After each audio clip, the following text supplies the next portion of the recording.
In the wake of the nationwide hands-off protests, Santa Clarita residents gathered for another protest against the Trump administration. Here's Jack Titer with more. Last weekend, demonstrators lined across the sidewalks of the Valencia Boulevard and McBean Parkway intersection with signs and chants. This is what democracy looks like. This is what democracy looks like. Car horns,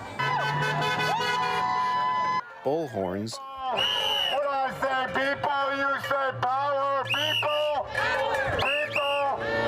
and even French horns. I want to sound the battle cry.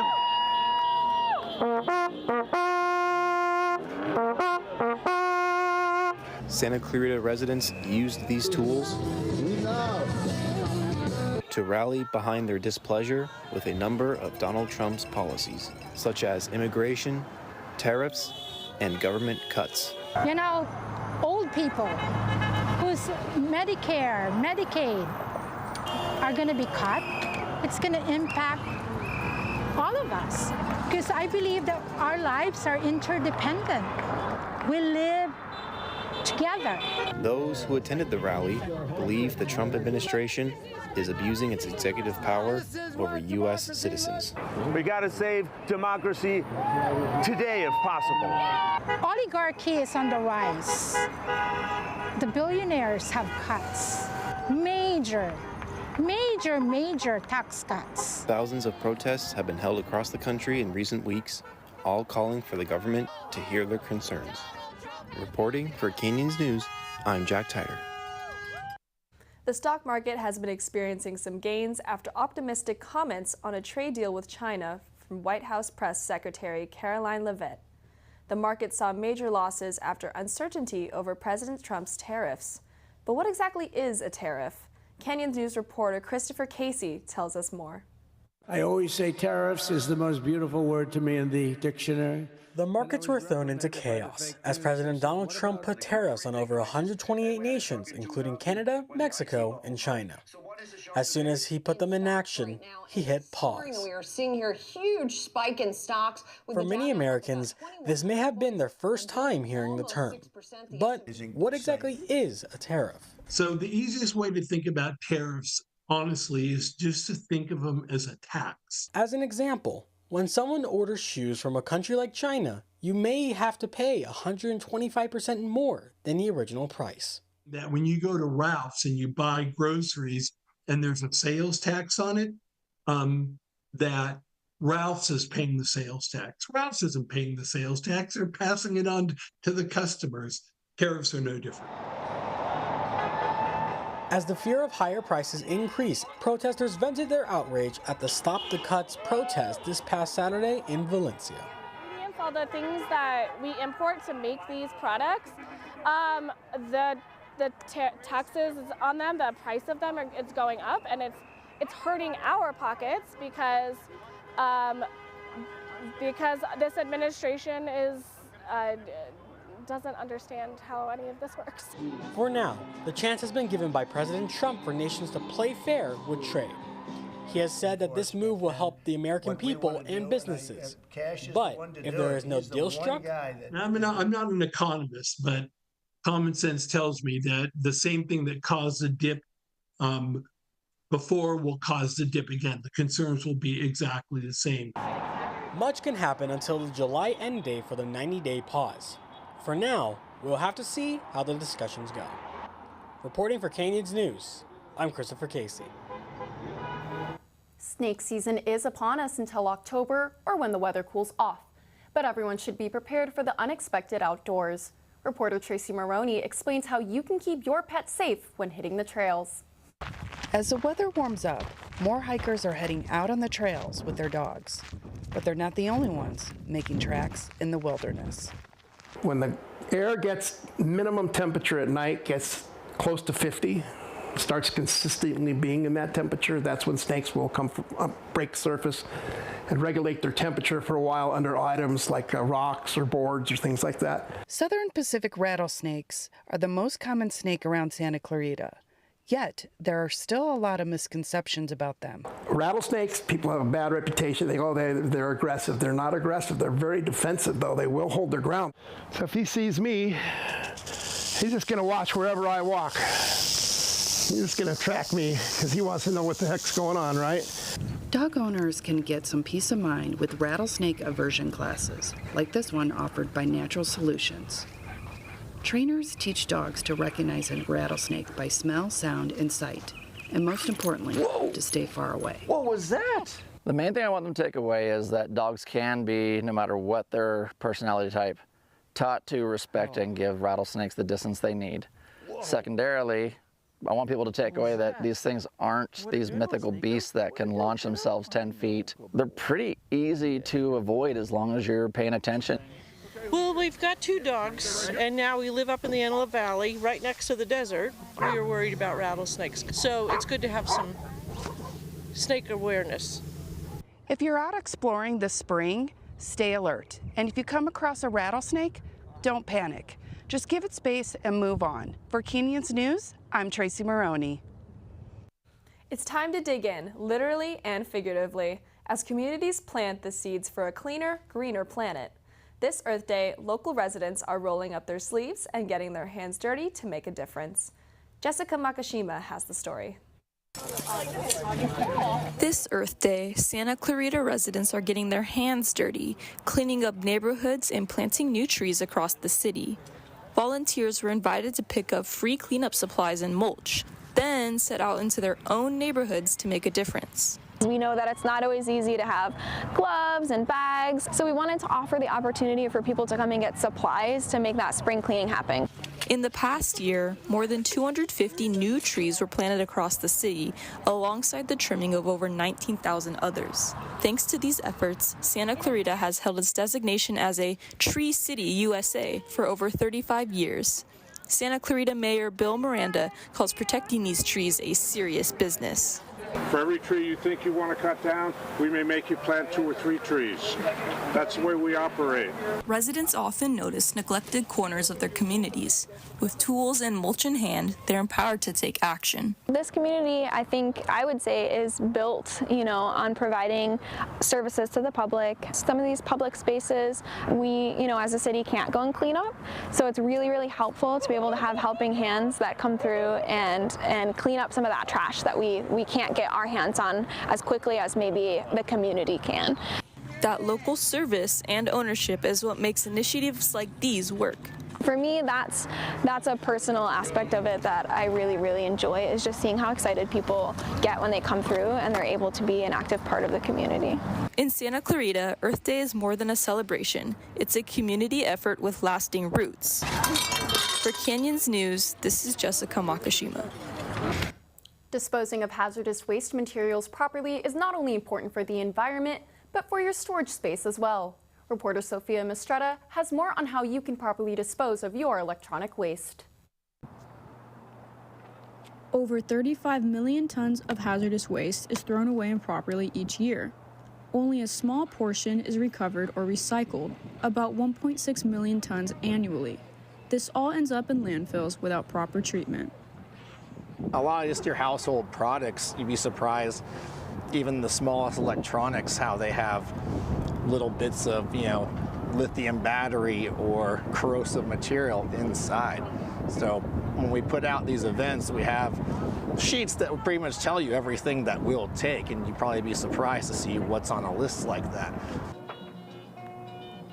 The average household generates about 30 pounds of hazardous waste per year, stemming from basements, garages, and storage closets. If one person turns into how many people, right? You think it's just one battery, but if you're 100, 1,000, 100,000, a million people just throwing one battery, how many people live in LA County, right? 7, 8, 9 million people, just one battery, that's 9 million batteries into not a lot of landfill space left in this county. So just that one battery can make a difference.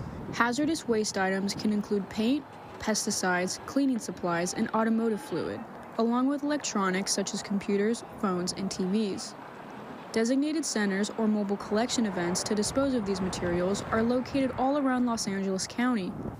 It's important that we dispose of our materials properly, like batteries, a common household item. This battery right here holds less than 1 gram of lithium. This battery right here holds over 8,000.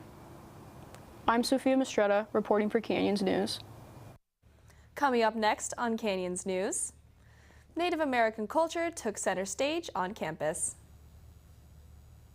And a COC swimmer is making history. Stay tuned. College of the Canyons creates possibilities. It's a gateway to opportunities. A place where students learn they can believe in themselves. Behind every possibility at College of the Canyons are the people. Together we focus on achieving success, one student at a time. That focus is a reflection of what we value. It defines who we are. We are. We are. We are College of the Canyons.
The Aquatic Center hosted their yearly Splash and Dash event this Saturday.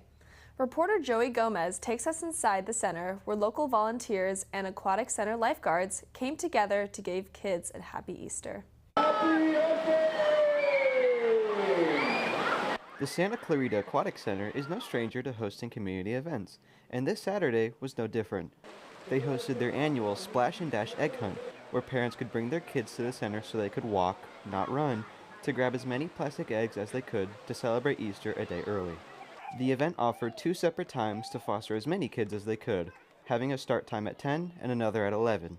They separated the kids into age groups to ensure every kid who showed up got their equal opportunity to grab eggs, and any Easter celebration would be complete without the help of the Easter Bunny. The event was powered by volunteers, where city volunteers would help direct the kids into their age groups. Kaiser Permanente also sponsored the event, providing water-safe bags for the kids to bring to the pool and store their eggs. The event has been happening annually since 2009, but it comes with a greater purpose. Since this is a free event, we do encourage participants to donate dry and canned goods just for the Santa Clarita Valley Food Pantry, so that is kind of what this event is for. The egg hunt also could not happen without the Aquatic Center's lifeguards, as they routinely watch over the pool, run the prize tent, where kids could turn in their eggs for prizes, and also help set up and tear down the event. The lifeguards keep the pool safe for kids, but the job also comes with a passion that some people may not realize. I love being a part of this community and being able to serve this community in ways that I wouldn't be able to outside of this job. And events like today are really great and unique ways to get to do that and to be able to interact with kids and get them excited to be here, and who knows, maybe some of them will be our lifeguards one day as well. For Canyons News, I'm Joey Gomez. Santa Clarita's Cowboy Festival made its annual return, bringing the spirit of the frontier back to life.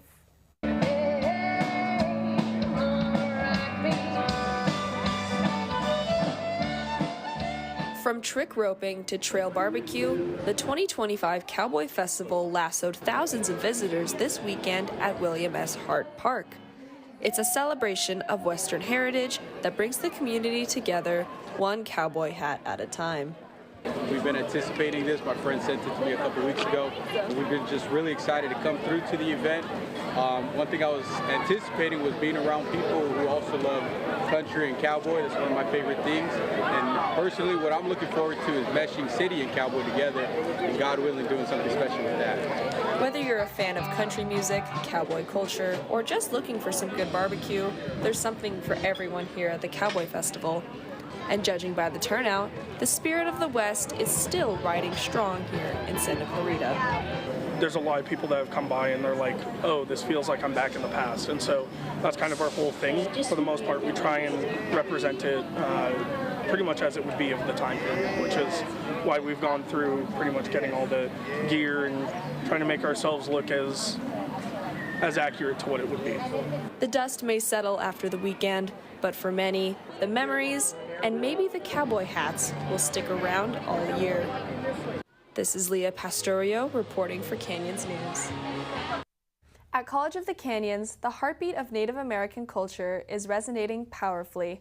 Reporter Terry Collier takes us to where a movement is growing to celebrate heritage and build bridges.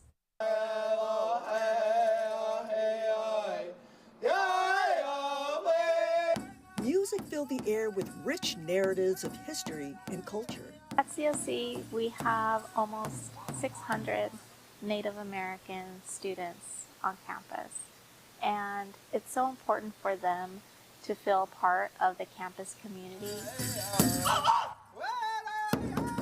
Sam Sierra, a College of the Canyons biotechnology student, had an idea and presented it to the Native American Indigenous Alliance at COC. I needed to represent Powwow culture and what powwows are to the people. But it's not just to represent Native American communities, but it's also to encourage all races, ethnicities, and genders to, know their culture, know where they come from. That's the whole point. These ceremonial songs has its distinct style of tradition and healing.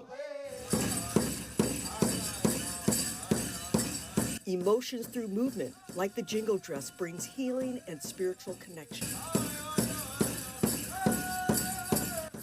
With California having the largest Native American population in the U.S., the Native American Indigenous Alliance hopes that the community will connect and experience a ceremonial powwow here in Southern California. You don't have to be Native American to know where you come from. Because if you know where you come from, you don't get lost down the road. For Canyons News, this is Terry Mitchell Collier. Now turning to entertainment, MEA professor by day, award-winning filmmaker by night, Bhavan Karim is taking his impressive acumen in Hollywood and sharing it with COC students on a daily basis. We go live to reporter Victoria Suarez for a special interview with Bhavan. Thanks, Meg. We're here with MEA filmmaking professor Bhavan Karim. We're here to gain some insights on his experience and in his latest projects. Thank you for being here and welcome to the studio. Thank you so much. Awesome. So to start right in, after being here for a couple years, what's it been like for you starting out as a film professor here at College of the Canyons? It's a great place to be. This is one of the largest and best funded colleges in California. And in terms of the film program, there's a lot I think the students that enroll here can get excited about, not just in terms of the classes are challenging, but we offer a lot outside of class as well. There's a film club here, there's film and animation festivals. We bring in people from around the community to talk to our students, and we're producing our own TV series in-house. So there's a lot to connect the campus to the community. Of course. Well, through your experience in journalism and in the film industry, what kind of values and lessons do you teach your students here? My pedagogy leans toward entrepreneurship, so I think the important aspects for that are strong critical thinking skills, creative problem-solving skills, a diversification of a student's own skill set in terms of having flexibility to meet the demands of the market. And then we talk about the necessity for understanding what's coming and what the future holds for whatever particular niche of the industry you're in. So the entrepreneurship and the critical thinking skills are probably the two most important aspects of modern filmmaking. Of course. Speaking of filmmaking and creativity, your newest project, The Valley, follows the story of a college student. Why did you choose College of the Canyons as a place to film your upcoming miniseries? The college, you know, it offers an abundance of different locations. There are the traditional, you know, concrete buildings that have the brutalist type of style. There are steel and glass buildings. Hasley has a water feature. It has a patio where you can push a table up against the treetops, right? The campus offers a lot of variety. So we look to take advantage of that and use a little bit of creativity and ingenuity to dress the spaces however we want. Besides that, the lighting on the campus is well designed, particularly in the evening. There's a mix of lighting, including sodium ion lighting, that adds a lot of character to the spaces. And then the school is the natural setting for our story, which is about a homeless student. Yeah.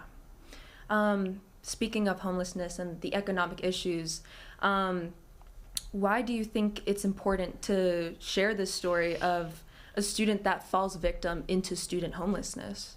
Well, it was an actual homeless student who inspired this story. There are several students, you know, who live on campus and around campus, and if you're here early in the morning or late in the evening, you'll spot them.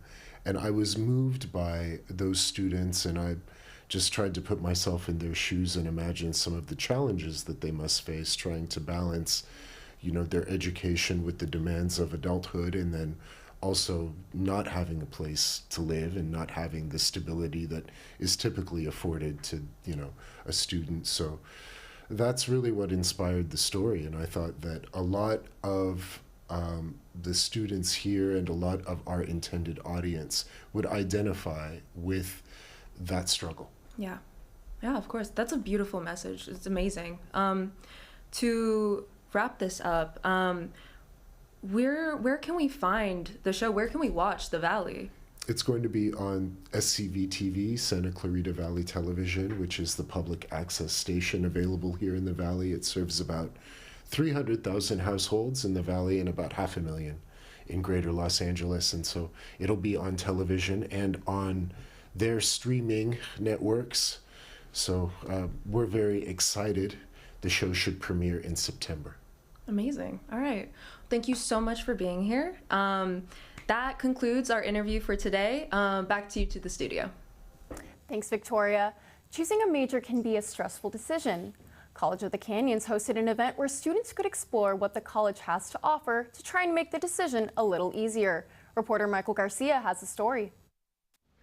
It was a day full of energy, excitement, and opportunity as students gathered for this year's Discover Day, an event held last Saturday at College of the Canyons. The event is designed to give incoming students a look of all the programs, student services, and clubs the school has to offer for the community. All of the academic programs, all of the student services, student clubs, to come out and do information tables.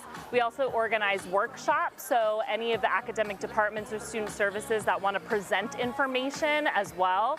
Got to book the rooms, the food, the music, you know, all of that. So, and the marketing too is part of it. So marketing it out to the community so they know to come and join us for a free day of fun and information. From anthropology, theater, culinary arts, and fire technology, every booth gave visitors a chance to explore something new and connect with the school. With interactive booths and plenty of friendly staff, the event was more than just informative. It was fun and engaging for everyone. The main goal of the event is to have attendees, prospective students and families mainly, come and learn a little bit more about College of the Canyons to figure out if College of the Canyons is right for them to start their education or advance their career. One student, Matthew from Saugus High School, shared what stood out to him the most during the event. The most interesting thing that I've seen so far is that there's a lot of options and majors here. And like there's kinesiology, there's medical EMT, it's a lot of like nursing stuff, a lot of video stuff. It's awesome here. As the day wrapped up, students left with not only more knowledge, but also a stronger connection to campus life. For Canyon News, I'm Michael Garcia. There are many opportunities here at COC for faculty and students to wind down and decompress. A group of faculty members have started a unique way to do so. Canyons News reporter Emily Veramontes shows more. Here at College of the Canyons, faculty must fulfill their flex requirement, ensuring that they engage in professional development activities equivalent to the amount of time they spend in class. This includes wellness activities and the development of new instructional materials. So what did the faculty choose to do? Pickleball. Pickleball's just gotten more popular, so quite a few of us just decided let's try out the game and play. And then we decided why not we perhaps do it as a professional development we call flex at the college. Though attendance varies weekly, each professor who can make it enjoys these 2 set hours of play. We all have fun, we all cheer each other on. It's a good stress reliever. We're outside, we're getting exercise, and I think people need that. And this is non-pressure. Check the rule book. Soccer player too, is that? It's certainly a stress reliever and fun, and you get to meet, your colleagues and new people. And I think it's always a good thing to have physical activity and exercise. Which chemistry do you primarily teach? I teach a lot of Chem 2, like Gen Chem 2. Well, the professors use the campus's tennis courts with their own nets and improvised lines. They hope to get an actual pickleball court soon and are looking to serve up more fun. We're playing on tennis courts, but we've got lines that are fading away from chalk and tape. If the college wanted to have a pickleball court and maybe a class or something of that sort, I have no doubt the enrollment for that would fill up many sections. And then hopefully that can lead to having designated pickleball courts, painted lines. For Canyons News, I'm Emily Viramontes. The Cougar Swim and Dive will be competing at the state championships in Santa Rosa starting next week. Today we meet the swimmer who found out today he just missed qualifying for the state meet. But as I found out, his relentless drive in the pool still sets the tone for a bright future. Talented, humble, and determined are just a few words to describe this canyon swimmer. Because according to his coach, he represents that and more. You see that determination, you see that preparation before every meet and every race. Representing the Cougar Swim and Dive is Sebastian, a College of the Canyons freshman who has already made history for the program. When I had joined the COC team, I had already known that those records were a possibility. All three. I had the record in the 50-yard breast, 100-yard breast, 200-yard breaststroke, and I had already known that I could go those. As of last weekend, this marks the third time Sebastian has reset the school's swim record for the 100-yard breaststroke this season. With a time of 58.69 seconds, it not only broke the school's original record for the event, but marked a personal best for him as well, already surpassing his previous time of 59.98 seconds, which landed him in second place at the Pasadena City College Invitational Meet. And so it wasn't really a matter of how, it was more when. But Sebastian's performances isn't just beating school records, but allegations against community college athletics where some argue that competition at this level is overlooked. We're working just as hard as a D2, D3, D1 during the season, depending on the athlete, depending on the event they're swimming. They're swimming the same events as regular colleges. It should be well deserved to get these kids noticed and again to showcase, what community college can do. Seeing my competition in these meets with other people from other community colleges, there's definitely a lot of real competition from other athletes in community college. And while the lanes may be the same length at every pool, it's clear that Sebastian is proving greatness doesn't care where it starts, only how far it's willing to go. For Canyons News, I'm Meg Hall. That does it for this edition of Canyons News. I'm Meg Hall. Remember, you can catch us on the web at canyonsnews.com. You can also send us news tips and story ideas to our Twitter handle, canyonsnews_COC, and follow us on Facebook, YouTube, and Instagram. Have a good night, everybody.